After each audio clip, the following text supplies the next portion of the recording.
Hello বন্ধুরা, দেখো আমি রুমাল হাতাটা কীভাবে কাটিং করি। তো রুমাল হাতা কাটিং করতে গেলে 4 কোনা কাপড় নিতে হয়। তো আমি এখানে 2 পার্ট কাপড় নিয়েছি, 2টা হাতা একসাথে কাটবো বলে। তোমরা ইচ্ছা করলে একটা হাতাও কাটতে পারো, একটা করেও কাটতে পারো হাতা। তো আমি 2টা হাতা একসাথে কাটবো। তো দেখেছি এদিকে 10.5, এদিকেও 10.5। তো তোমরা ইচ্ছে করলে আমি 10.5 নিয়েছি, তোমাদেরও যদি 10.5 নিতে হবে এমনটা নয়। তোমরা ইচ্ছে করলে 8, 9 কিংবা 11 এরকমও নিতে পারো।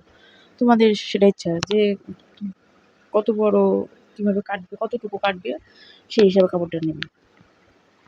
তো 4 কোনা কাপড় নেওয়ার পরে আমি আবার এইদিকে একটা ভাঁজ করে দিচ্ছি, এদিকে একটা ভাঁজ, তারপরে আবার এইদিকে আর একটা ভাঁজ দিয়ে দিচ্ছি।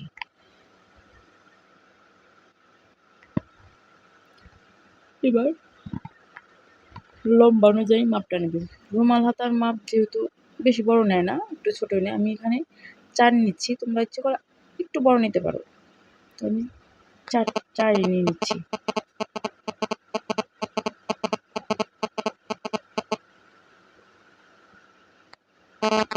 খুব সহজ হাতা।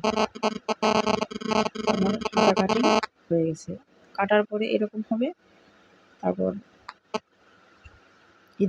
এদিকে ভাঁজ দিয়ে এই পাশটা লাগাতে হবে। নিচের পাশটা বন্ধ থাকবে, তো উপরের যে খোলা পাশটা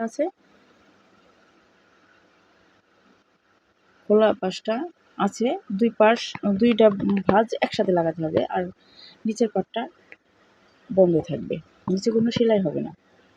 ঠিক আছে বন্ধুরা, ভিডিওটি ভালো লাগলে অবশ্যই একটা লাইক করে দিও। আজকের মতো এখানেই, ভালো থেকো।